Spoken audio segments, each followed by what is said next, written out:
यशोदानंदन भजन रंजन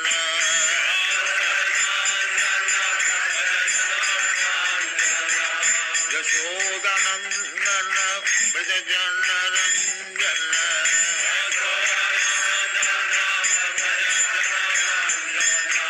जमुना तीर बनसारी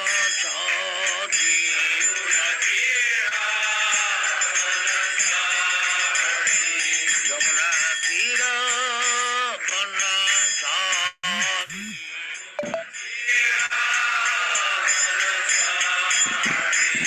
जय राधा माधव कुंज बिहारी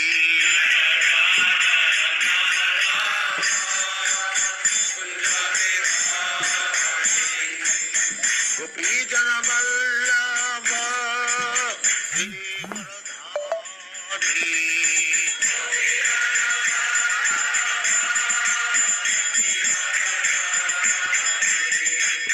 गोपी जन वल्लभ गिरिवरधारी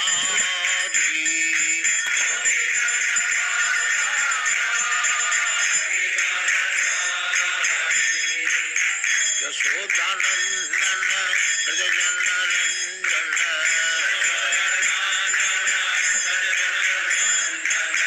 यशोदानंदन भजन रंजन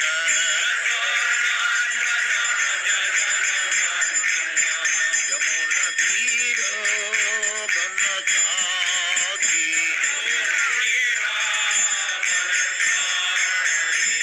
यमुना तीर बनसारी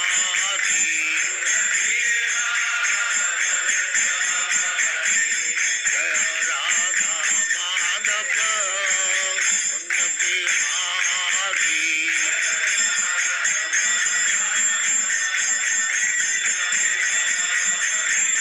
जय राधा माधव कुंज बिहारी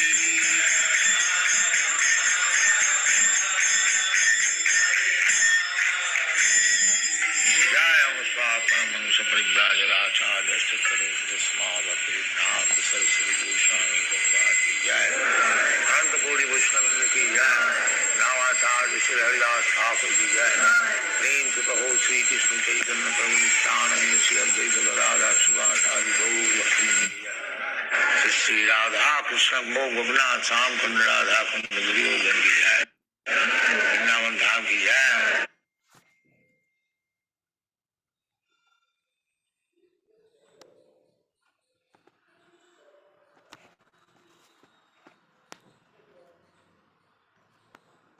हरे कृष्ण प्रभु जी, स्क्रीन शेयर करें। हरे कृष्ण। हरे कृष्ण। हरे कृष्णा प्रभु जी, दंडवत प्रणाम। हरे कृष्ण माता जी, सादर प्रणाम। मेरी आवाज क्लियर आ रही है ना? हरे कृष्णा माता हाँ जी। जी। जी माता जी आ रही। माता जी आप स्टार्ट करेंगे पढ़ना पहले? 2 मिनट माता जी। हरे कृष्णा। पिछली बार हमने चैप्टर 6 किया था, जिसमें हमने अंत में पढ़ा कि अभय अब बैक टू गॉड हेड के लिए आगे बढ़ रहे थे, क्योंकि उनके गुरु श्री भक्ति सिद्धांत सरस्वती ठाकुर जी की इच्छा थी कि कृष्ण भावना अमृत सिर्फ केवल भारत में ही ना हो, उसको और भी आगे लेके जाया जाए। भारत ही नहीं पर पूरे विश्व में उसका को आगे बढ़ाया जाए। तो अभी आज हम अध्याय 7 में आगे बढ़ेंगे। हरे कृष्णा जी माता जी। हरे कृष्ण। माता जी मैं कह रही थी कि आप पढ़ेंगे। माता जी क्लियर नहीं आ रही है ये। प्रभु जी हाँ आप क्लियर है। प्रभु जी फॉन्ट थोड़ा बढ़ाइए, चलेगा? बहुत पतला है। नहीं वो ब्लर आ रही थी थोड़ी ना। हाँ, अभी क्लियर है जी माता जी अब क्लियर जी, अभी क्लियर है। देखिए है। प्रभु जी आप पढ़ लीजिए पहले। सुशील प्रभु जी। जी जी। हरे कृष्ण। शिल प्रभुपाद की जय। गुरु महाराज जी की जय। अध्याय 7, झांसी भक्तों का संघ। आवश्यकता है किसी भी राष्ट्रीयता के अभ्यर्थियों की जो वस्तुतः सारे संसार में भगवत गीता की शिक्षाओं का व्यवहारिक रूप से प्रचार करने के लिए सच्चे ब्राह्मण की योग्यता रखते हों, उपयुक्त अभ्यर्थियों के लिए निःशुल्क भोजन और आवास की व्यवस्था की जाएगी। आवेदन पत्र भेजिए। एसी भक्ति वेदांत संस्थापक एवं सचिव, भक्त संघ भारती भवन, डाकघर, झांसी, यूपी। अभय चरण दे। अभी 12 घंटे की यात्रा बाकी थी। बीच में दर्जनों स्टेशन थे। ट्रेन की खड़खड़ाहट और शोरगुल तथा हिलने डुलने के कारण कुछ लिखना कठिन था, लेकिन तीसरे दर्जे के अन्य यात्रियों की भीड़ के बीच लकड़ी की बेंच पर बैठे अभय लिखने में लगे रहे। धुंधले डिब्बे में यात्री एक दूसरे को संतोष से देख रहे थे और भागती ट्रेन की खिड़कियों से डिब्बे में गर्द और कालिख भर रही थी। बाहर नीरस बिखरे पत्थरों के भराव के आगे लाइन के बगल की छिछली खाइयों में डंठलों पर नीले पुष्प खिल रहे थे। दूरी पर भैंसे और बैल चर रहे थे, या कहीं कहीं बैल किसानों के आगे हल खींच रहे थे। अभय झांसी जा रहे थे, व्यवसाय के लिए नहीं वरन प्रचार के लिए।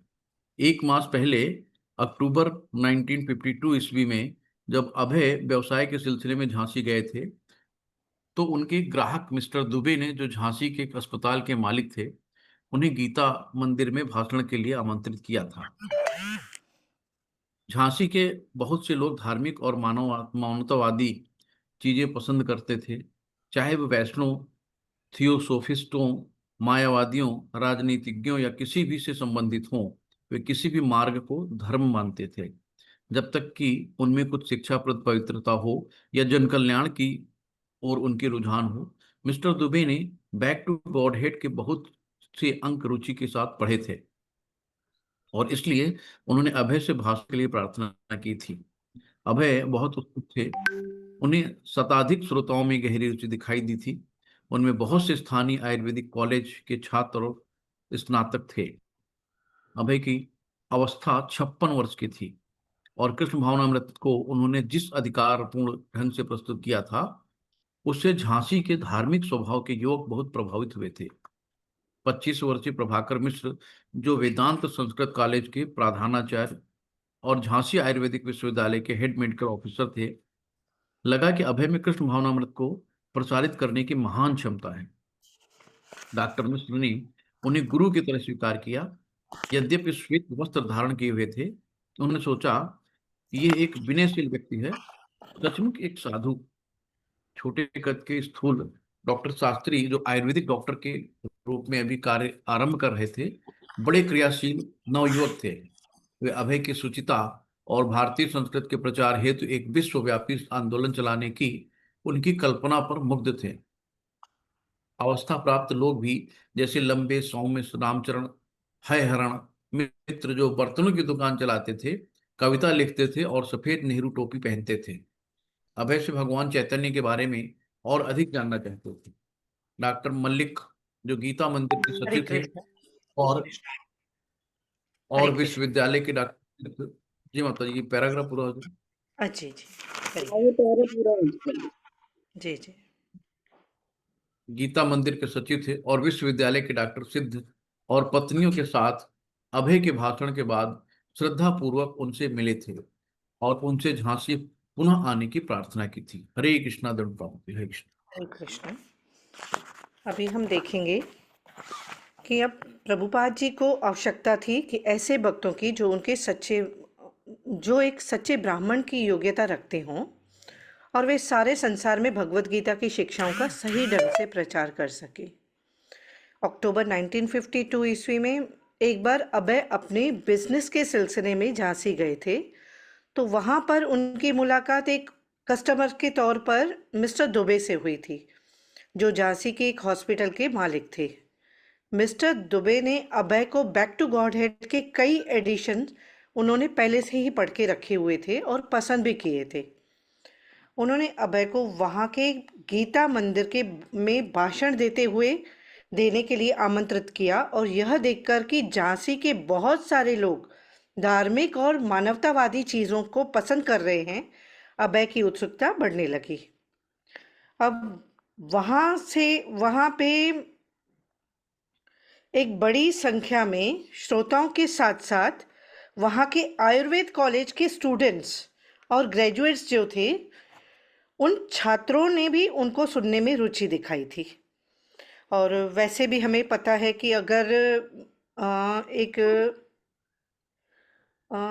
नवजात कम्युनिटी अगर आगे आती है, तो उससे कम्युनिटी का इंक्रीमेंट जल्दी होता है। एक कहावत हमने सुनी है कि एक नवयुवक एक नए देश का निर्माण कर सकता है। यह आज भी इस्कॉन का हम देखेंगे तो एक आज भी उस पर इस्कॉन जोर देता है। इस बार के अभय झांसी बिजनेस के लिए नहीं आए थे और वो सिर्फ प्रचार करने के लिए वहाँ पर आए थे। अभय अब 56 साल के हो चुके थे। प्रभुपाद ने जिस ढंग से कृष्ण भावनामृत का प्रचार किया था, उससे झांसी के धार्मिक स्वभाव के युवक बहुत प्रभावित हुए थे। प्रभाकर मिश्र, जो सिर्फ 25 वर्ष के थे, जो संस्कृत वहाँ के वेदांत आयुर्वेद कॉलेज में, संस्कृत कॉलेज में प्रिंसिपल भी थे। वो झांसी आयुर्वेद कॉलेज के हेड मेडिकल ऑफिसर भी थे। उन्हें लगा कि अभय में कृष्ण भावनामृत को प्रसारित करने की महान क्षमता है और उन्होंने अभय को एक गुरु के रूप में स्वीकार किया। उन्हें अभय में एक विनयशील व्यक्ति, जो एक साधु के समान है, नजर आया। इस तरह कई लोग, जैसे डॉक्टर शास्त्री, जो उनकी कृष्ण भावनामृत को आगे बढ़ाने के लिए एक विश्वव्यापी आंदोलन चलाने की कल्पना से मुग्ध हो चुके थे, बड़ी उम्र के लोग भी अब भगवान चैतन्य के बारे में अभय से जानना चाहने लगे। डॉक्टर राधेलाल मलिक, जो गीता मंदिर के सेक्रेटरी थे, डॉक्टर सिद्धि, दोनों अपनी पत्नियों के साथ अभय के भाषण के बाद उनसे मिलने आए और उन्हें फिर से झांसी आने की प्रार्थना करने लगे। हरे कृष्ण माता जी, आगे बढ़े। हरे कृष्णा। पूर्णेश्वरी माता जी, हरे कृष्णा, पढ़िए। हरे कृष्णा माता जी, दंडवत प्रणाम। हरे कृष्णा, सभी भक्तों को दंडवत प्रणाम। अब है उनके बीच, माता जी यहीं से पढ़ना है ना? जी जी जी माता जी। अब है उनके बीच एक औषधि विक्रेता या पारिवारिक धंधों वाले व्यक्ति के रूप में नहीं आए थे, वरन वे भगवान श्री चैतन्य महाप्रभु के केवल एक भक्त के रूप में वहां गए थे। यद्यपि उनके श्रोताओं के लिए श्रील भक्ति सिद्धांत सरस्वती द्वारा वर्णित कृष्ण भावनामृत के विशिष्ट अभ्यास नए थे, लेकिन वे उन्हें रुचिकर लगे और अभय जितना ही अधिक श्रील भक्ति सिद्धांत सरस्वती की शिक्षाओं के बारे में बोलते जाते थे और कृष्ण के संदेश को प्रसारित करने के विषय में अपनी अभिलाषाओं को व्यक्त करते थे, उतना ही अधिक उनके श्रोता उन्हें प्रोत्साहित करते थे। श्रोताओं में से बहुतों ने उन्हें सुझाव दिया कि वे अपने मिशन का संचालन झांसी से करें और उन्होंने वादा किया कि वे उनकी सहायता करेंगे। डॉक्टर शास्त्री ने तो उन्हें अपने साथ रहने तक को आमंत्रित किया। उन्होंने कहा कि वे उनका परिचय प्रमुख नागरिकों से कराएंगे और झांसी के विभिन्न स्थलों में उनके भाषणों का आयोजन करेंगे। धन्यवाद माता जी। हरे कृष्ण। हरे कृष्णा। अभय इस बार झांसी के एक सेल्समैन, या कहेंगे कि जो अपना बिजनेस एक्सपांड करने आए हुए थे, वे इस बार झांसी भगवान चैतन्य महाप्रभु को केवल एक भक्त के रूप में आए थे, जबकि वहाँ पर उनका भाषण सुनने वालों ने कभी भक्ति सिद्धांत सरस्वती महाराज के द्वारा कृष्ण भावनामृत के बारे में नहीं सुना था। पर जब अभय अपने गुरु की शिक्षाओं में बोलते जाते और श्री कृष्ण का संदेश देते हुए अपने मन के विचार व्यक्त कर रहे थे, तो श्रोताओं को वो सब रुचिकर लगा था। वहाँ के श्रोताओं ने अभय को सुझाव दिया कि वे अपने मिशन का संचालन झांसी में ही करें और वादा किया कि वे उनकी सहायता करेंगे। डॉक्टर शास्त्री ने उन्हें अपने साथ रहने का आमंत्रण भी दिया और कहा कि उनका परिचय नगर के प्रमुख नागरिकों के के साथ करवाएंगे और अलग अलग स्थानों पे उनके भाषण का भी आयोजन करके देंगे। हरे कृष्णा। हरे कृष्णा। चिरंजीव प्रभु जी। हरे हरे कृष्णा। कृष्णा माता जी। हरे हरे दंडवत प्रणाम। माता जी क्लियर नहीं है। कृष्णा। अब तो क्लियर आ रहा प्रभु जी, पढ़िए प्लीज। नहीं माता जी, किसी और ठीक को से दे क्लियर दीजिए। नहीं। हाँ, किसी और माता को जी देते नहीं हैं। आ रहा, क्लियर नहीं आ रहा। अनीता वो माता जी। हरे जी कृष्णा। माता अनीता जी, मैं पढ़ूं? श्रीवास्तव। मेरे पास बुक है माता जी। हाँ पढ़िए, अनीता श्रीवास्तव माता जी पढ़िए। जी माता जी, हरे कृष्णा। मुझे हल्का सा ब्लर हो रहा है, हल्का सा ब्लर है। क्लियर झांसी मेरे नहीं पास है। तो झांसी में 10 क्लियर आ दिन रहा है। इसकी अब भी साफ आ रहा झांसी में, हाँ थोड़ा सा आ रहा है माता जी। नेटवर्क कोई बात नहीं। नेटवर्क प्रॉब्लम हो हाँ अभी क्लियर है, अभी क्लियर है, बस हाँ ऐसे ही। अभी क्लियर है माता पढ़े माता जी? हरे कृष्णा पढ़े माता जी? जी हाँ जी। जी पढ़िए जी। माता जी, पढ़िए। सभी को पंचांग प्रणाम। झांसी पढ़े में माता जी। प्रभुपाद की जय हो। आप पढ़े प्रभु जी? जी प्रभु हरे हाँ माता जी कृष्णा। हाँ माता पढ़िए। जी। अच्छा। झांसी में 10 दिन रहने के बाद अभय इलाहाबाद लौट गए थे, लेकिन झांसी की स्मृति उन्हें व्यवसाय में मन नहीं लगाने देती थी। उनके दिमाग में व्यवसाय से अधिक महत्वपूर्ण बीच चीज भरी थी। एक थी एक ऐसे भक्त संघ की आवश्यकता जो संसार भर में कृष्णा भावनामृत की शिक्षाओं और आचारों का प्रचार करे। गौड़ी मठ स्थायी रूप से टुकड़ों में विभाजित हो चुका था। उनके गुरु भाई भिन्न भिन्न स्थानों में अपने निजी आश्रय चला रहे थे। प्रत्यक्ष रूप से वे किसी प्रकार के समझौते के प्रति उदासीन थे।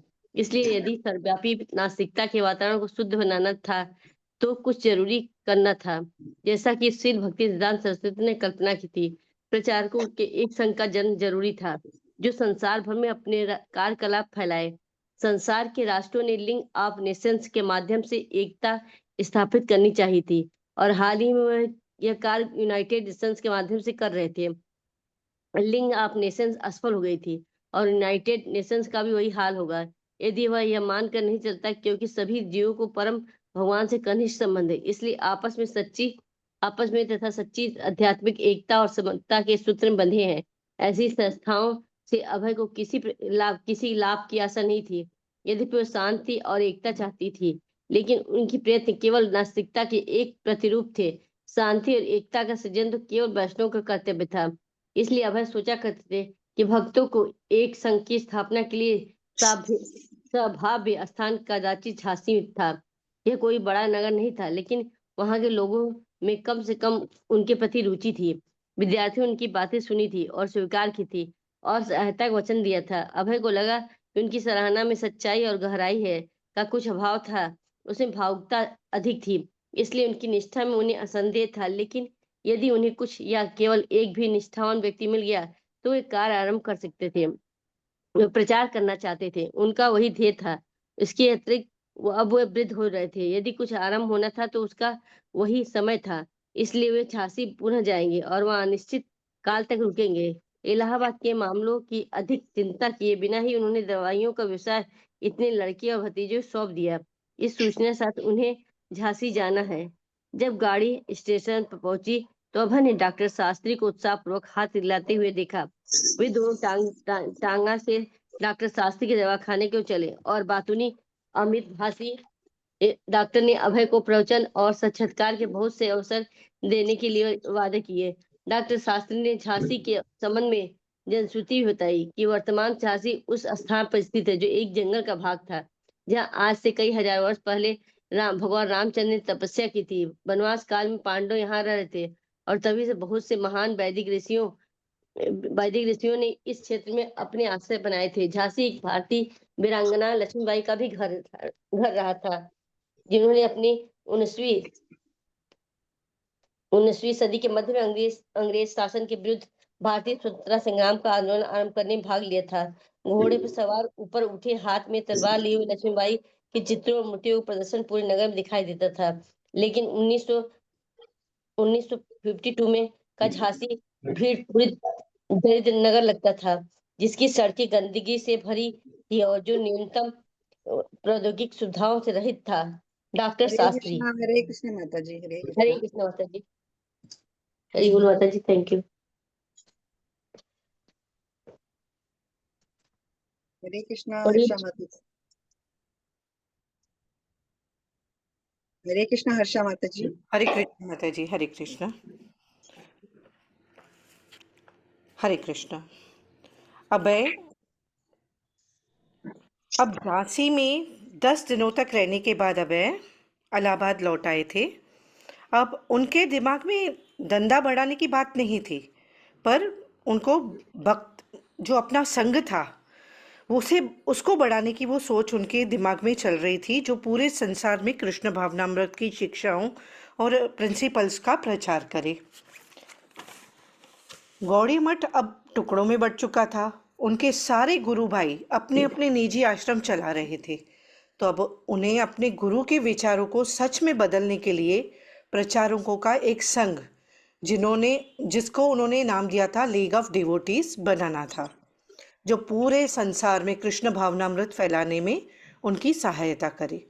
इस संघ की स्थापना के लिए उन्हें झांसी बिल्कुल ठीक लगता था, क्योंकि वहाँ के लोगों में एटलीस्ट एक उनके प्रति एक रुझान था, कृष्ण भावना अमृत के प्रति एक रुझान था। वहाँ की जो यंग जनरेशन थी उनका प्रवचन अटेंड कर रही थी और उनकी मदद करने के का भी वचन दे रही थी। पर एक बात उन्हें फील हो रही थी कि झांसी के लोग जो उनकी सराहना कर रहे हैं, शायद वह ज़्यादा भावुक है, इस कारण ही वो ये सब कर रहे हैं। प्रभुपाद अब वृद्ध हो चुके थे। उन्होंने सोचा कि मुझे अगर कुछ करना है तो अभी करना है। यह सोचकर उन्होंने मेडिसिन का जो बिजनेस था वो अपने बेटे और भतीजे को सौंप दिया और झांसी चले आए थे। झांसी पहुंचते ही उन्होंने डॉक्टर शास्त्री उन्हें लेने आए थे स्टेशन पे, और अभय को उन्होंने अपने साथ ठहराया भी, अपने ही घर में उन अभय को उन्होंने ठहराया और दोनों एक ही परिवार में रहने लगे। हरे कृष्ण माता जी। हरे कृष्णा चिरंजीत प्रभु जी। हरे कृष्णा।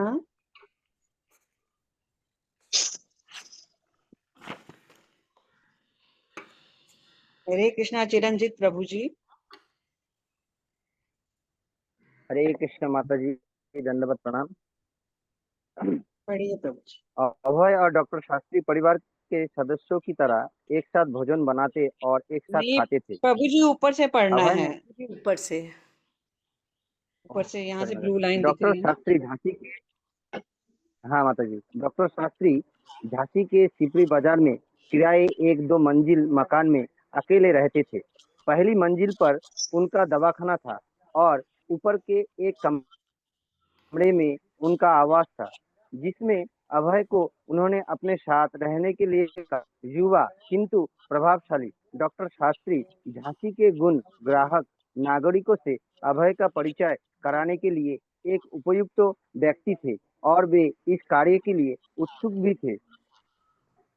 घुमक्कर और उत्साही डॉक्टर शास्त्री का अपना नगर के लोगों के साथ खास खासा उठना बैठना था। अभय के प्रति उनमें आदर था। अभय आयु में उनसे दुगने बड़े थे। वैष्णव विचारधारा और जीवन पद्धति में पारंगत होने के कारण अभय की वे सराहना करते थे। डॉक्टर शास्त्री ने अभय की सहायता करना अपना कर्तव्य समझा और उन्होंने प्रसन्नता पूर्वक औरों से उनका परिचय कराया और उनके भाषणों की व्यवस्था कराई। हरे कृष्ण माता जी। प्रभु जी ये और पढ़ लीजिए, छोटा सा है और पैराग्राफ। अभय और डॉक्टर शास्त्री परिवार के सदस्यों की तरह एक साथ भोजन बनाते और एक साथ खाते थे। अभय ने भक्त संघ विषयक अपना विचार प्रकट किया। इसका क्षेत्र विश्वव्यापी किंतु मुख्यालय झांसी में होना था। उन्होंने कहा कि झांसी के सभी नागरिकों को भगवान कृष्ण के संदेश को फैलाना। माता जी फिर क्लियर नहीं है। फैलाने में सहायता करनी चाहिए। भगवान चैतन्य ने कहा था कि भारतीयों का भगवान हाँ, यह आया विशेष दायित्व भगवान है। चैतन्य ने कहा था कि पढ़िए। भारतीय का ये विशेष दायित्व है कि वे भगवत चेतना का प्रसार भारत और सारे संसार में करें। हरे कृष्ण हरे माता जी। कृष्णा प्रभु जी। हाँ हरे अच्छा माता जी। कृष्णा, हरे कृष्णा।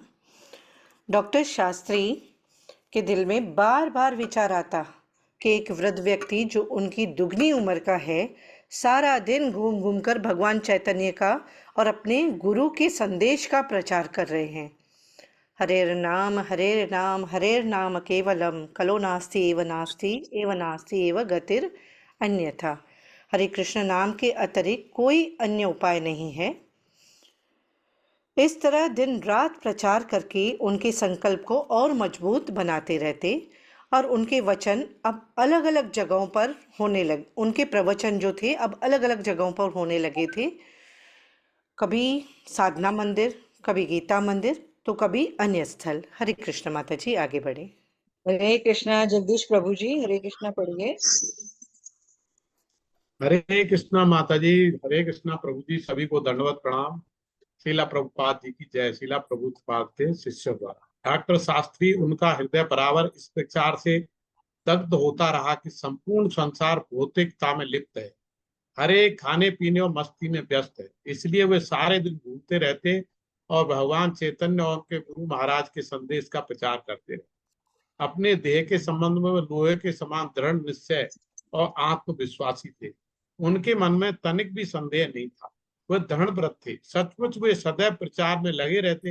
हरे नाम हरे नाम केवलम कलो नास्ते एवं नास्ते नास्ते गतिर अन्यथा।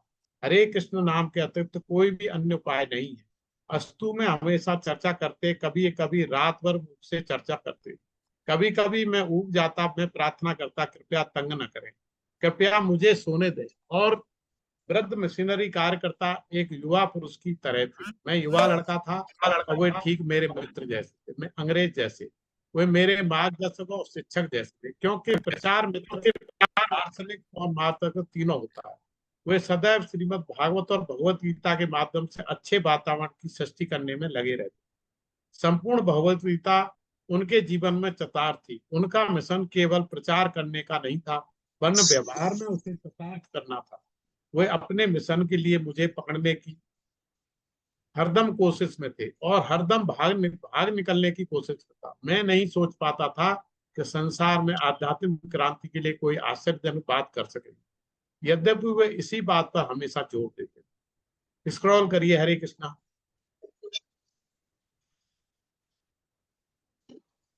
और थोड़ा सा ऊपर करिए। जब शास्त्री अपने दवाखाने में व्यस्त थे तो अभय वहां बैठते और मरीजों से बात करते। कभी कभी वे दवाओं के नुस्खे बताते, लेकिन अधिकतर प्रचार ही करते। अब झांसी में रहकर प्रचार करने से वो संतुष्ट थे। वहां जीवन था, लोग उनके प्रचार के प्रति ग्रहणशील थे। हरे कृष्ण कीर्तन उनका आग्रह और स्वीकार करने लगे थे। हर वस्तु को त्याग कर फल के लिए कृष्ण पर निर्भर रहते हुए दिन रात प्रचार करने की उनकी अभिलाषा और संकल्प में वृद्धि हो रही थी। वे नगर के विभिन्न कार्यक्रम। हरे कृष्ण प्रभु जी, ऊपर वाला पैराग्राफ छूट गया है। वे सदैव श्रीमद् भागवत और भगवत गीता का वे सदैव श्रीमद् भागवत और भगवत गीता के माध्यम से अच्छे वातावरण की सृष्टि करने में लगे थे। संपूर्ण भगवत गीता उनके जीवन में चतार थी। उनका मिशन केवल प्रचार करने का ही नहीं था, वरन व्यवहार में उसे चतार्थ करना था। वे अपने मिशन के लिए उसे पकड़ने की हरदम कोशिश करते और हरदम भाग निकलने की कोशिश था। मैं नहीं सोच पाता था कि संसार में आध्यात्मिक क्रांति के लिए कोई आश्चर्यजनक बात कर सके, यद्यपि इसी बात पर हमेशा जोर देते। डॉक्टर शास्त्री अपने दवाखाने में व्यस्त होते तो अभय वहां बैठते और मरीजों से बात करते। कभी कभी वह दवाओं के नुस्खे बताते, लेकिन अधिकतर प्रचार ही करते। जब झांसी में रहकर प्रचार करने से वो संतुष्ट थे, वहां जीवन था, लोग उनके प्रचार के प्रति ग्रहणशील थे। हरे कृष्ण कीर्तन उनका आग्रह से वे स्वीकार करने लगे थे। हर वस्तु को त्याग कर फल के लिए विभिन्न कृष्ण पर निर्भर रहते हुए दिन रात प्रचार करने की उनकी अभिलाषा और संकल्प में वृद्धि हो रही। वे नगर में विभिन्न कार्यक्रमों में नियमित रूप से भाषण और हरे कृष्ण का कीर्तन करने लगे। कभी कभी एक दिन में कई कार्यक्रमों में जाते। रविवार को वे साधना मंदिर में भाषण देते और किसी दिन गीता मंदिर में, किसी दिन दूसरे थियोसॉफिकल सोसाइटी में, और नियमित रूप से लोगों के घर में उनका भाषण होगा। हरे कृष्णा प्रभु जी, धन्यवाद प्रभु। माता जी धन्यवाद प्रणाम। हरे कृष्ण माता जी, आगे बढ़ाइए। आगे। हरे कृष्णा। कामनी अग्रवाल माता जी। हरे कृष्णा। माता जी आवाज आ रही है? जी माता जी आ रही है, पढ़िए। हरे कृष्णा। दुकानदार कवि श्री प्रभुपाद जी की जय। श्री प्रभुपाद जी के शिष्यों के द्वारा दुकानदार कवि मिस्टर राम मित्र अपने घर के निकट एक शिव मंदिर की देखभाल करते थे। अभय ने वहां कीर्तन करना और भाषण देना आरंभ कर दिया।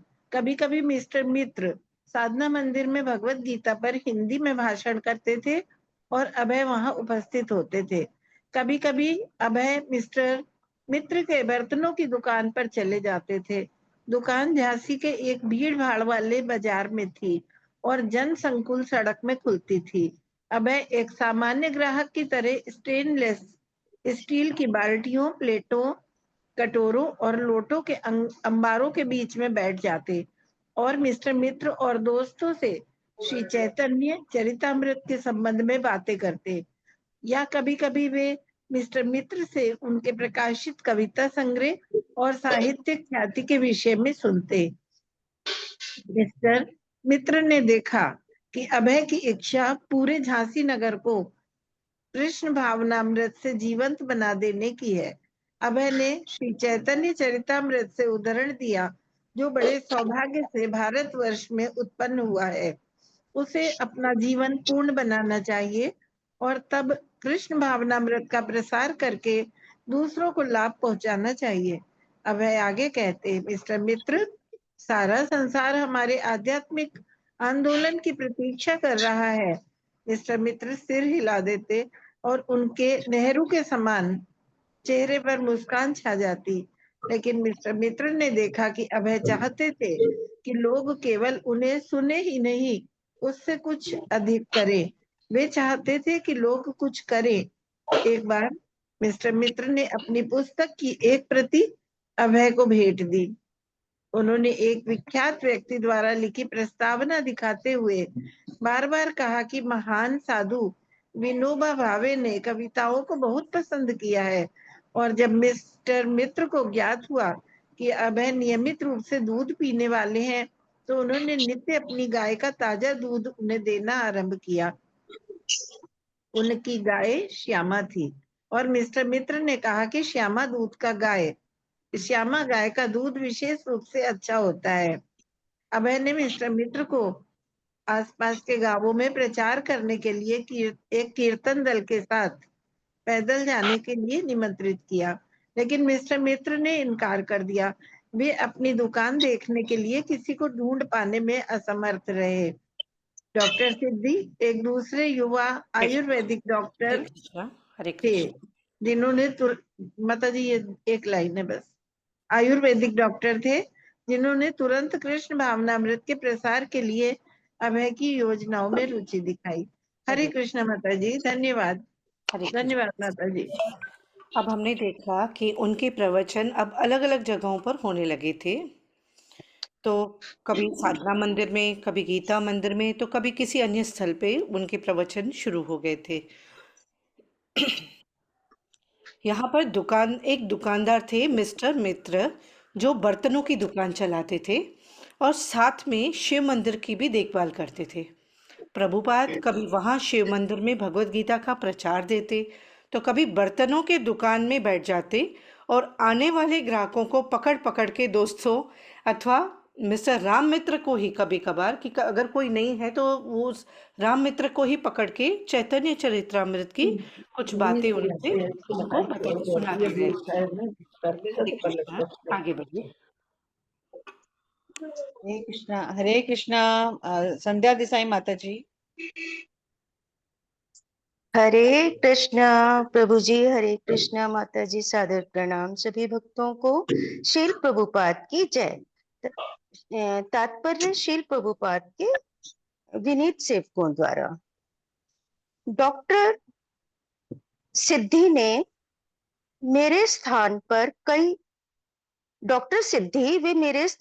मेरे स्थान पर कई बार आए। मेरी छत पर एक कीर्तन कक्ष है और वे उसमें तथा गीता मंदिर में कीर्तन करते। हम नित्य थियोसॉफिकल सोसाइटी में भी जाते थे। जब कीर्तन, प्रवचन या भाषण होते तब वातावरण बहुत शुद्ध पवित्र और शांत बन जाता था। वे हारमोनियम बजाते थे। लोगों से मिलने और प्रचार के लिए हम उनके साथ जाते थे। मुख्य काम कीर्तन करना और भगवत गीता तथा कृष्ण के जीवन चरित्र पर भाषण देना था। चैतन्य महाप्रभु उनके भगवान थे और मैं भी उनसे प्रेम करता था। राधेलाल मलिक, जो गीता मंदिर और साधना मंदिर के सचिव थे, अभय से प्रायः मिलते थे। राधेलाल मलिक, मैं उनसे बहुत अधिक प्रभावित था। उनके सहचर्य में मैं सवेरे प्रतिदिन 3-4 घंटे बिताता। उनके पास बहुत से महान धार्मिक ग्रंथ थे। श्री चैतन्य महाप्रभु से संबंधित पुस्तकों के विषय में वे विशेष सजग थे। वे उस समय लिख भी रहे थे। गीता मंदिर के अध्यक्ष और मैं दोनों स्वेच्छा से उनका भोजन बनाने को तैयार थे। विशाल अंतई जलाशय के उस ओर स्थित सुरमय भारती भवन मंदिर संकुल का पता उन्हें एक दिन तब लगा जब वे राधेलाल मलिक के साथ सवेरे भ्रमण कर रहे थे। अंतई ताल के नाम से विख्यात जलाशय के चारों ओर का वातावरण शांत था और आबादी विरल थी, किंतु यह सिपरी रोड के निकट था। अभय ने मिस्टर मलिक के मंदिर के बारे में, जो झांसी शहर और सिपरी बाजार का आम रास्ता, पूछताछ की और वे दोनों मुख्य सड़क से मुड़कर एक डालू पगडंडी पर चलने लगे, जो मंदिर के अहाते के सिंह द्वार में प्रवेश करती थी। वहां उन्होंने देखा कि नीम और आम के बाग से आच्छादित कई एकड़ जमीन पड़ी है। मुख्य भवन राधा स्मारक था और एक चपेल यानी कि प्रार्थनालय की तरह छोटा था, किंतु उसके अंगों के अनुपात सुस्पष्ट और मजबूत थे। अष्टभुजाकार पत्थर के आधार पर निर्मित वह तराशे हुए लाल और श्वेत संगमरमर के 8 अलंकृत स्तंभों पर खड़ा था। उसके सिर पर पत्थर का गुंबद था। अपने ऊपर उठे सूंडों पर भाग्य की देवी लक्ष्मी को धारण करने वाले 2 हाथी प्रवेश द्वार की ओर शोभा बढ़ा रहे थे।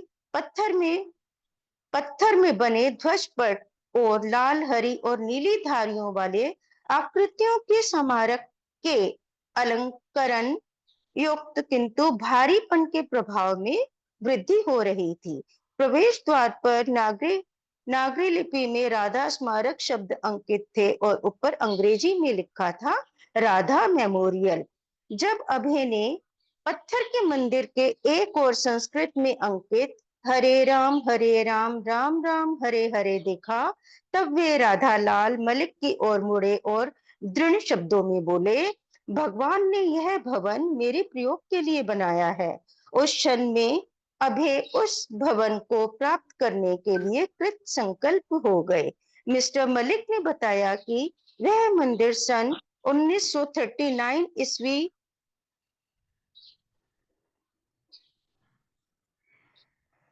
हरे कृष्ण दिखाई नहीं दे रहा, मतलब जी क्लियर नहीं है। प्रभु जी ब्लर हो ऊपर में उठा- ब्लर ब्लर हाँ हो माता रहा है। जी, थोड़ा सा यहाँ बरसात का मौसम है, नेट अनस्टेबल है। आ रहा माता जी हरे आज्ञा। कृष्ण। साफ हो गया माता जी। जी जी मिस्टर मलिक ने बताया, हरे कृष्णा, मिस्टर हम्म। मलिक ने बताया वह मंदिर सन 1939 ईस्वी में संपन्न वैष्णव भूस्वामी राधा स्वामी के स्मारक के रूप में बनवाया गया था, लेकिन इस समय उसका इस्तेमाल नहीं हो रहा है। डॉक्टर प्रभाकर मिश्र, जिनसे अभय कई अवसरों पर मिल चुके थे, उसके कुछ कमरों में रह रहे थे, अन्यथा वह वीरान पड़ा था। मिस्टर मलिक और अभय ने डॉक्टर मिश्र को मुख्य भवन में उनके आवास से खोज निकाला। जब डॉक्टर मिश्र ने अभय का उत्साह देखा तो उन्होंने उन्हें अपने साथ रहने के लिए आमंत्रित किया। हरे डॉक्टर कृष्णा मिश्र माता ने जी, हरे इस बात कृष्णा। हरे कृष्ण हरे कृष्णा, धन्यवाद माता जी, हरे कृष्णा, सादर प्रणाम। हरे कृष्ण। यहाँ पर डॉक्टर सिद्धि जो हैं एक युवा आयुर्वेद डॉक्टर थे, जो गीता मंदिर में अपनी पत्नी के साथ प्रभुपाद का भाषण सुनने के लिए आए थे। उन्होंने अभय के कृष्ण भावनामृत के प्रसार में उनकी योजनाओं में बहुत रुचि दिखाई थी और उनके साथ वे अक्सर अपने घर की छत पर, जहाँ प्रभुपाद भी उनके साथ रह रहे थे, कीर्तन कक्ष बना, वहाँ पे उन्होंने एक कीर्तन कक्ष बनाया था और कभी गीता मंदिर में, कभी वहाँ, कभी एक थियोसॉफिकल सोसाइटी, जिसका मीनिंग है एक अंतर्राष्ट्रीय आध्यात्मिक संस्था में नियमित जाकर कीर्तन प्रवचन करते थे। इस तरह राधेलाल मलिक, जो उनसे प्रभावित हुए थे, उनके साथ डेली 3-4 घंटों के लिए उनके साथ रहते और प्रवचन और कीर्तन में उनके साथ भाग लेते थे। एक दिन जब राधेलाल मलिक के साथ वो प्रभुपाद टहल रहे थे तो उन्होंने एक जगह देखी जिस पर लिखा था भारती भवन, जो सिपी रोड, जहाँ पे वो रह रहे थे, सिपी रोड, वहीं पे वो जगह आ रही थी। वो सिपी रोड के ही करीब था और जहाँ वे उस वक्त मिस्टर शास्त्री के साथ रह रहे थे और वहाँ कुछ अंदर जाकर उन्होंने देखा जब, तो वहाँ का मुख्य भवन जो था, वहाँ पे लिखा था राधा भवन, जो एक चैपल, मतलब प्रार्थना के लिए एक छोटा कक्ष होता है जैसे, उसकी तरह लग रहा था। उसकी बनावट बहुत ही आकर्षक थी और सबसे बड़ी बात थी कि वो मंदिर के एक पत्थर पे एक संस्कृत में वहाँ पे एक श्लोक लिखा था, एक मंत्र लिखा था, हरे राम राम राम हरे हरे। तब उनके मन में उसे देखकर एकदम से विचार आया कि भगवान ने यह भवन उनके प्रयोग के लिए ही बनाया है। डॉक्टर प्रभाकर, जो प्रभुपाद को गुरु मान चुके थे, वे उस राधा मेमोरियल को कुछ कमरों में रहते थे और बाकी के जो मंदिर के कमरे थे वो अब वीरान पड़े हुए थे। अब डॉक्टर प्रभाकर ने, जो प्रभाकर मिश्र थे, उन्होंने अभय को अपने साथ रहने के लिए आमंत्रित किया। हरे कृष्णा। आगे हरे बढ़िए। कृष्णा। अरुणा देवी दासी माता जी।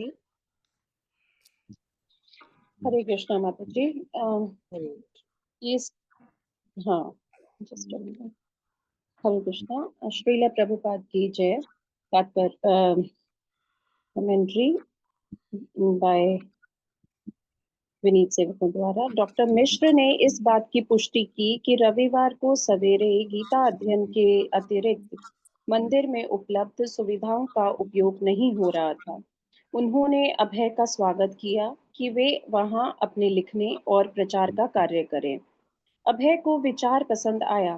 भूमि का सर्वेक्षण रुचिपूर्वक करते हुए वे तुरंत इस विचार में लग गए कि भवनों का उपयोग किस प्रकार हो सकता है। एक दूसरे बड़े भवन में भी, जो पत्थर के खंभों और अग्रभाग से युक्त था, एक हॉल और 5 कमरे थे। अभय ने मन में हर कमरे के लिए योजना बनाई। इस कमरे में, जहां बड़ी संख्या में लोग एकत्र हो सकते हैं, कीर्तन और भाषण होंगे। इस कमरे में भगवान चैतन्य महाप्रभु का श्री विग्रह होगा। इन कमरों में आवासी ब्रह्मचारी और सन्यासी रहेंगे। इसमें अतिथि, और उस कमरे में कार्यालय होगा।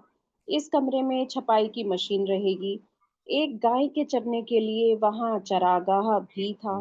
मंदिर का अहाता अपने में स्वतंत्र इकाई था। कीर्तन, प्रसाद और प्रवचन के लिए उसमें सैकड़ों आदमी समा सकते थे। बैक टू गॉड हेड पत्रिका वितरित करने के लिए यहाँ से प्रचारक भी जा रहे थे। स्क्रॉल कर दीजिए माता जी, स्क्रॉल अप प्लीज। प्रभु जी स्क्रॉल कर दीजिए प्लीज।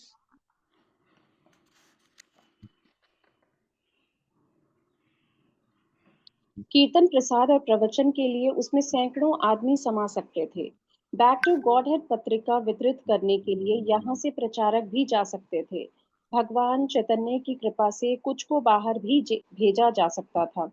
अब अभय अपने साथियों सहित अहाते में घूमकर प्रसन्नता प्रकट कर रहे थे कि आश्रम की स्थापना के लिए वह उपयुक्त स्थान था।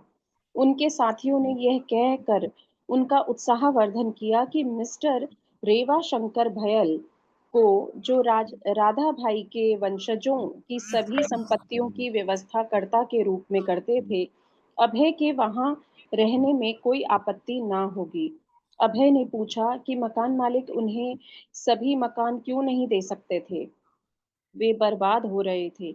यदि सचमुच उन्हें राधा का स्मारक होना था, तो उनका उपयोग कृष्ण की सेवा में होना चाहिए, क्योंकि कृष्ण राधा के पूज्य भगवान थे। अभय दृढ़ निश्चय थे और उनके मित्र उनकी सहायता करने को राजी हो गए। पहले वे राम मित्र से मिले, जिन्होंने कहा कि भयल उनके इतने घनिष्ठ हैं कि उनकी प्रार्थना पर ही शायद वे वह जगह उन्हें दे देंगे। डॉक्टर शासी भी भयल के पास यह बताने के लिए जाना चाहते थे कि झांसी के लोग कितना अधिक चाहते हैं कि यह जगह अभय को मिल जाए। जब रेवा शंकर भयल की भेंट अपने मित्र राम मित्र से हुई, तो वह अवसर पर अभय, डॉक्टर शास्त्री, राधेलाल मलिक, प्रभाकर मिश्र और झांसी की एक शिक्षित युवती सूर्यमुखी शर्मा आदि लोग भी उपस्थित थे। उन्होंने मामले को कई दृष्टिकोणों से प्रस्तुत किया और भयल सबको सुनते रहे। वे सहमत हुए कि उस समय उस जगह का कोई उपयोग नहीं हो रहा था और प्रस्तावित उपयोग अच्छा प्रतीत हो रहा था। वे राजी हो गए कि अभय जब तक चाहें उस स्थान की सुविधाओं का उपयोग अपने भक्त संघ के लिए कर सकते हैं। हरि बोल। और अभय की प्रार्थना पर वे संघ का सदस्य बनने पर सहमत हो गए। दोनों ने हाथ मिलाए। मालिक की ओर से भयल ने भारती भवन की संपत्तियों को दान के रूप में अभय चरण उनके भक्तों के संघ को दे दिया। हरे हरे वे कृष्ण। कृष्णा सब माता जी। जी, हरे कृष्णा माता जी, हरे कृष्ण। हरे कृष्ण। अब हमने देखा कि डॉक्टर प्रभाकर मिश्र ने अभय को साथ रहने का आमंत्रण दिया और प्रभुपाद ने अभय ने वह स्वीकार भी कर लिया। और भूमि का जब वो चक्कर लगा रहे थे उस गीता भवन के अंदर, जब वो भूमि का वहाँ पे राउंड मार रहे थे, तो उनके मन में विचार चल रहे थे कि किस कमरे में क्या बनाया जाए। हॉल कहाँ हो जहाँ विग्रह हो, ब्रह्मचारी और सन्यासियों के लिए कहाँ रूम्स बनेंगे, अतिथियों जो आएंगे बाहर से, झांसी के बाहर से जो अतिथि आएंगे उनके लिए कौन से रूम हो, ऑफिस कौन सी हो जहाँ प्रिंटिंग प्रेस वगैरह हो, काउ शेड कहाँ पे रखा जाए, वो सब उनके दिमाग में वो चक्कर मारते मारते उसका पूरा उनकी व्यवस्था कैसे होगी वो सोचते चल रहे थे। इस तरह प्रभुपाद को अपने मन की इच्छा बैक टू गॉडहेड के प्रचार के लिए भक्तों के संघ को इकट्ठा करने की इच्छा पूरी होते दिखी थी। मिस्टर रेवा शंकर बयल, जो राधाबाई के वंशज थे और उनकी सभी प्रॉपर्टीज की देखरेख कर रहे थे, अभय के मित्र राम मित्र के अच्छे मित्र थे। राम मित्र भी मिस्टर भयाल की प्रार्थना करने लगे कि वह जगह एक अच्छे कार्य के लिए यूज हो रही है तो वो अभय को दे दी जाए। इस तरह कई मित्रों के कहने पर मिस्टर भयल ने उन्हें वह प्रॉपर्टी उन्हें दे दी, दान में दे दी, और खुद भी उनके लीग ऑफ डिवोटीज की जो संघ बनाया था उन्होंने उसके मेंबर बन गए थे। हरे कृष्णा। हरे कृष्णा। ललिता माता जी, हरे कृष्णा।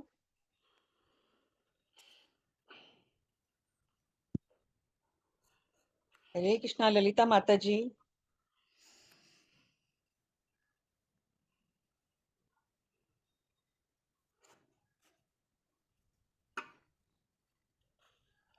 माता जी अनम्यूट नहीं कर पा रहे हैं शायद।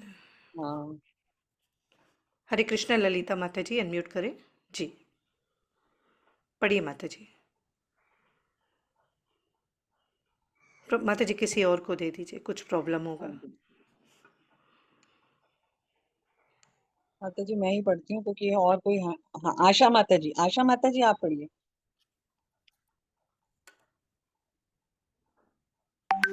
अनम्यूट कीजिए माता जी। हरे कृष्ण माता जी, आवाज आ रही? जी माता जी पढ़िए।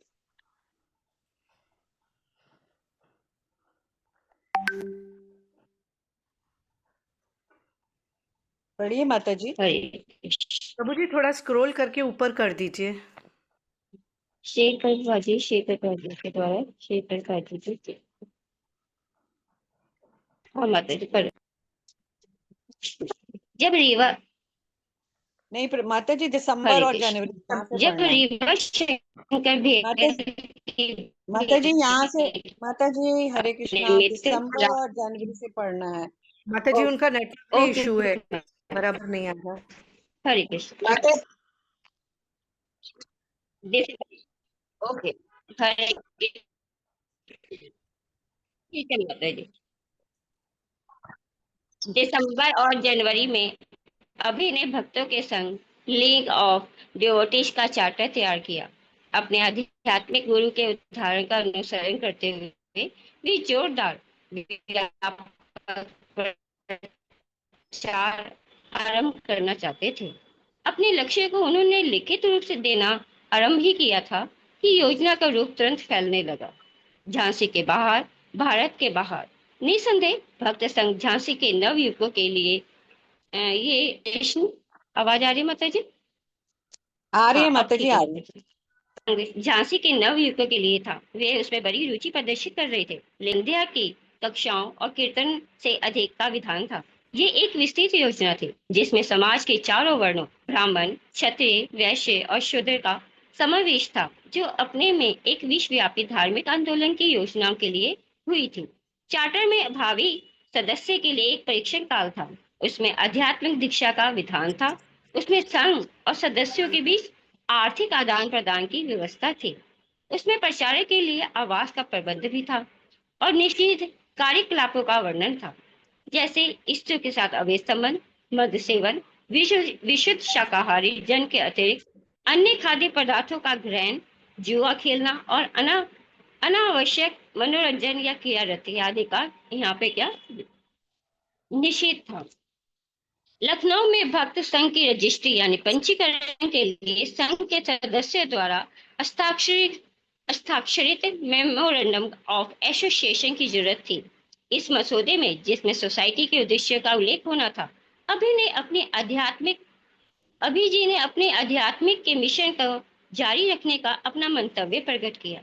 अपने गुरु भाइयों को गुरु की भांति, जिन्होंने गौड़ीय मठ के विघटन के पश्चात अपने अपने नए मठ स्थापित कर लिए थे, अभी गौड़ीय संप्रदाय की भक्त संघ नाम से एक नई शाखा का निर्माण कर रहे थे। वे केवल कुछ मकानों के स्वामित्व का दावा नहीं कर रहे थे, वे एक कृष्ण भावना अमृत संघ की स्थापना कर रहे थे, जिसका विस्तार विश्वव्यापी आंदोलन के रूप में होना था। उनके इरादे बिल्कुल अनुदार नहीं थे, वरन उनका लक्ष्य संसार भर में आध्यात्मिक विकास के केंद्र स्थापित करना था। अभय जी ने लिखा है, भगवान चैतन्य ने परम भगवान तक पहुंचने की दिव्य प्रक्रिया का उद्घाटन किया और उनकी शिक्षाओं में ऐसा कुछ नहीं है जो तर्क की दृष्टि से असंगत हो और सभी संसार द्वारा स्वीकृत किसी धर्म के विरुद्ध हो। संघ के लक्ष्य की गणना में उन्होंने सारे संसार में केंद्रों की स्थापना को स्थान दिया। इस प्रकार वे संघ को एक ऐसे अंतरराष्ट्रीय संगठन के रूप में स्थापित करना चाहते थे जो शिक्षा और संस्कृति के द्वारा सभी राष्ट्रों, धर्मों और जातियों के लोगों से नए सदस्य भर्ती करके आध्यात्मिक विकास का कार्य करे। संघ के कार्यों में बहुत सी भाषाओं में साहित्य और बैक टू गॉड हेड मासिक पत्रिका का प्रकाशन भी था। अभी ने अपने मेमोरेंडम ऑफ एसोसिएशन पर आवश्यक हस्ताक्षर प्राप्त कर लिए। फिर उन्होंने लखनऊ की गाड़ी पकड़ी और 4 फरवरी को 50 रुपये जमा कराकर अपने आवेदन पत्र दाखिल कर दिया। उसके बाद वे झांसी लौट आए। हरे कृष्ण माता जी, आगे कंटिन्यू करना है? नहीं बस माता जी, हरे कृष्णा। हरे कृष्ण। हरे कृष्ण। हरे कृष्णा। 1952 दिसंबर या 1953 जनवरी में प्रभुपाद जी ने एक चार्टर बनाया। उसमें उनका लक्ष्य क्या था? अपने संघ को बढ़ाना और झांसी से बाहर पूरे भारत अथवा भारत से बाहर प्रचार को फैलाना। ये लीग ऑफ डिवोटीज ने उन्होंने समाज में 4 वर्णों को, ब्राह्मण, क्षत्रिय, वैश्य, शूद्र का समावेश रखा था। और उस चार्टर में इंक्लूड क्या था? पहला, future testing period of devotees, अर्थात परीक्षण काल। सेकंड, दीक्षा का विधान रखा। तीसरा रखा उन्होंने संघ और सदस्यों के बीच आर्थिक आदान प्रदान, मतलब जो एक्सपेंसेस इंकर्ड ड्यूरिंग द प्रचार, मतलब। चौथा था प्रचार के लिए जो प्रचारक झांसी से बाहर से आ रहे हैं उनके लिए रहने का प्रबंध। पांचवा, क्या कार्यकलाप नहीं करने हैं, जो निषेध कार्यकलाप हैं वो कौन से हैं। पहला था जो अभी हमारे इस्कॉन में स्ट्रिक्टली फॉलो किए जाते हैं, सबसे पहले उन्हें ही मान्यता दी जाती है, वो 4 प्रिंसिपल्स हैं। अवैध संबंध, शराब का सेवन निषेध है, नो मीट, नो गैम्बलिंग। तो ये जो 4 प्रिंसिपल उनको भी उन्होंने वहाँ पे रखा। अब बाकी का जो था लीग ऑफ डिवोटीज की रजिस्ट्री कराना, जिसका कार्य ऑफिस जो था वो लखनऊ में था। उन्होंने मेमोरेंडम ऑफ एसोसिएशन तैयार करवाया और सब संघ के सभी सदस्यों की सिग्नेचर भी ले ली। अब उनकी रजिस्ट्री बाकी बची थी जो हरे कृष्णा, बस अब उनकी रजिस्ट्री करवानी लखनऊ में बाकी थी। अब मेमोरेंडम ऑफ एसोसिएशन के में क्या इंक्लूड था। पहले था सोसाइटी के संघ का उद्देश्य क्या है, श्री चैतन्य महाप्रभु भगवान का दिव्य प्रक्रिया। हरे कृष्णा, कृपया अपनी माइक को म्यूट कर दें। मेमोरेंडम ऑफ एसोसिएशन में क्या इंक्लूड था। पहला था सोसाइटी के संघ का उद्देश्य, अर्थात श्री चैतन्य महाप्रभु भगवान के दिव्य प्रक्रियाएं जो उनकी शिक्षाओं में इंगित थी। अपने संघ को उन्होंने अंतर्राष्ट्रीय संगठन के रूप में स्थापित किया था, स्थापित करने की एक इच्छा जताई थी, और जिससे सभी धर्मों और जातियों के लोगों को का आध्यात्मिक विकास हो सके। दूसरा था बैक टू गॉड हेड, जो उनकी मंथली मैगजीन थी, जो उस वक्त सिर्फ इंग्लिश में प्रकाशित की जा रही थी, उसको अलग अलग भाषाओं में प्रकाशित करना।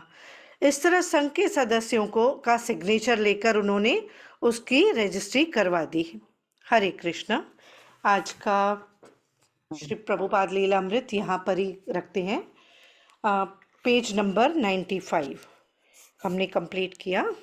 इसका आगे का जब आगे मिलेगा मौका तो करेंगे। हरे कृष्णा। वैष्णव प्रणाम मंत्र बोलते हैं। वांछा कल्पतरुभ्यश्च कृपा सिंधुभ्य एव च पतितानां पावनेभ्यो वैष्णवेभ्यो नमो नमः। हरे कृष्णा। किसी को कुछ बोलना है? हरे कृष्णा। हरे कृष्णा माता जी। कोई कुछ माता बोलना जी, चाहता है, कोई ऐड बहुत करना है? बहुत बहुत धन्यवाद माता जी। हरे कृष्णा। बहुत माता जी, सुंदर। मुझे एक्सप्लेन करना नहीं आता, मैंने बोल पूरी कोशिश की है, कहीं कुछ गलती हुई हो तो कृपया क्षमा करिए। माता जी बहुत सुंदर किया माता जी। हरे कृष्ण माता जी, बहुत ही सुंदर बात की। बहुत सुंदर माता जी, बढ़िया किया, अच्छा किया। हरे कृष्ण हरि माता जी। बोल, हरि बोल माता जी, बहुत क्लियर। अच्छा बताया कृष्ण माता जी। माता जी, हरे सादर कृष्ण चरण माता जी, वंदन सादर प्रणाम, हरे कोटि हरे कोटि कृष्ण धन्यवाद माता जी। हरे हरे कृष्ण माता जी, हरे कृष्णा माता जी, सभी को हरे कृष्णा। हरे कृष्ण प्रभु जी। हरे कृष्ण आज की माता यहीं एंड जी, करते सादर हैं। प्रणाम।